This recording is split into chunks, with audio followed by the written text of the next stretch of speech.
皆さんこんにちは、ネストリングスです。今回もこちらランダムブースター忍びシャドウセレクトのパーツを使った 3on3 バトルをやっていきたいと思います。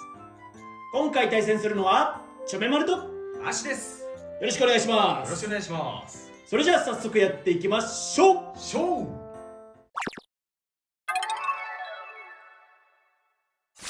ートポジションを決めるじゃんけんをします。最初はグー、じゃんけんぽい。レフトサイド。お互いのファーストベイ。せーの、じゃん。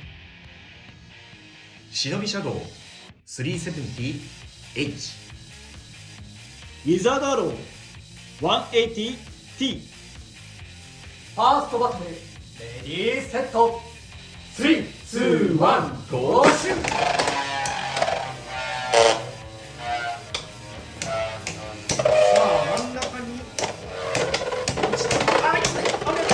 細かい攻撃が当たっている。失速する音だ。してる。スピンフィニッシュ。ウィザードアローに1ポイント。やったぜ。お互いのセカンドベイ。せーの、じゃん。ドランバスター 160。 おう。コバルトドレイク 560MN。 セカンドバトル、レディーセット、3、2、1、ゴーシュー。受け流せ。ちょっといいぞいいぞ。スタミナが。危ない。だが耐えた。スピンフィニッシュ。コバルトドレイクに1ポイント。やったぜ。お互いのサードベイ。せーの、じゃん。ティラノビート 960GP。 忍びシャドウ 160DB。 サードバトル、レディーセット、3、2、1、ゴーシュー。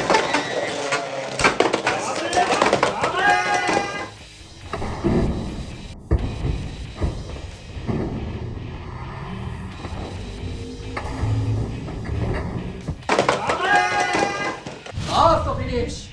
ティラノビートに2ポイント。やったぜ。何が起きたか分かんなかったけれども、サードバトルでも決着がつかなかったのでデッキの順番を入れ替えて続きからやりたいと思います。お互いのフォースベイ。せーの、じゃん。ティラノビート。忍びシャドウフォースバトル、レディーセット、 3、2、1、ゴーシュー。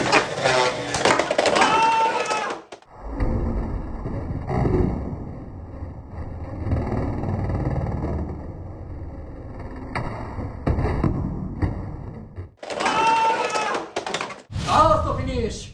ティラノビートに2ポイント。ということで、この 3on3 バトルの勝者はアッシュ。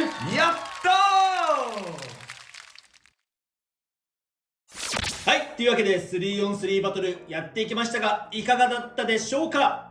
ちょめまるね、忍びシャドウを使ってみたんだけどやっぱ難しいブレードかなって思った。いやー、自分も同じ感想です。持久戦とか受け流しをしたいんだったらちょめまるもし使うんだったらウィザードアローの方が自分は使いやすいかなっていうのが素直な気持ちかな。ウィザードアローの方がなんか受け流しとかもうまくいったし、なんか持久戦も持久力があって勝てたイメージがあったから、逆に忍びシャドウはちょめまるのやつはねすぐバーストしてやられちゃったんだけど、その前の動画とかも見ていただければ分かるんだけど、やっぱ持久カスタマイズにしても受け流しできてるかって言われたらやっぱちょっと結構飛ばされたりするし、持久もやっぱ心もとないなっていう面もあるから、なんかねやっぱ難しいね。やっぱりそれは前の動画でも触れてましたけれども、ブレードの軽さがやっぱり原因の一つ。そうだね、ブレードの重量が軽いっていうのがやっぱ一番のね原因かもしれないね。形状はやっぱいいとは思うんだけど、そうそう、やっぱ重量だね、こいつのデメリットは。だけどね、この忍びシャドウのブレードは難しいけど、今回ね、つぶやきさんからパーツ借りて180と、メタルニードルを借りて使ったんだけど、まあこの2つはわりかしいい方なのかなって自分は思ったかな。メタルニードルも安定性があるし、コバルトドレイクでニードルをね履かして使うとちょっとねやや姿勢が不安定だなっていうところがあるんだけど、メタルニードルだと姿勢がちょっと安定する感じがして、こっちの方がいいのかなって思ったかな。確かに自分もちょっと当たってないから回してないのでちょっと分かんないけれども、ちょめ丸のねメタルニードルのコバルトドレイク見てたら確かにこう真ん中で綺麗に回ってる印象はあったね。でしっかり、バーストされるリスクはあるんだけど悪くはないのかなって思ったね。そうだね、自分もこれコバルトドレイクには相性合ってる気がしました。対戦のベイがバスターだったから、正直バーストするかなと思ってたんだけど、そうだね、バーストもしなかったから、その辺も多分大丈夫かなって思いました。あとアッシュが今回のランセレですごく嬉しかったのが GP の再録がとっても嬉しかったです。なぜかというと自分のユニコーンスティングの GP がちょっとね GF かなっていうような。そうね、軸先の丸みがほとんど触れない個体だったせいでそうどれだけ使っても GF みたいな動きをするっていう、いわゆる外れの GP を聞いてしまっていたからずっと悩んでたからね。そうずっと悩んでて、こう GP を組み合わせて使いたいブレードがあるのに悔しいなって思ってたんですが、今回のランセレでようやく再力化されて自分も GP が当たったのですごく嬉しかったです。そしてせっかく当たったのでティラノビートに履かせて今回バトルしてみたんですけど、すごいビートが活躍してくれましたね。そうね、バーストも2回取って、同じ相手だけれども、1回目は本当どうしてバーストしたのかは早すぎて見えなかったけれどもいやなんかね、ティラノビートも最近大会で結構こう活躍されているっていう話も聞きますし、やっぱカスタマイズ次第で全然輝くタイプのブレードなのかなっていう感じはしますね。そうだね、自分も初めてティラノビートを使った時はちょっと難しいかな、ビットが合わさったり他に強いパーツが出てきたら後々活躍してくれるかなって思っていたので、今回ようやく手に入れた新しい GP のおかげで活躍できたかなと思ってます。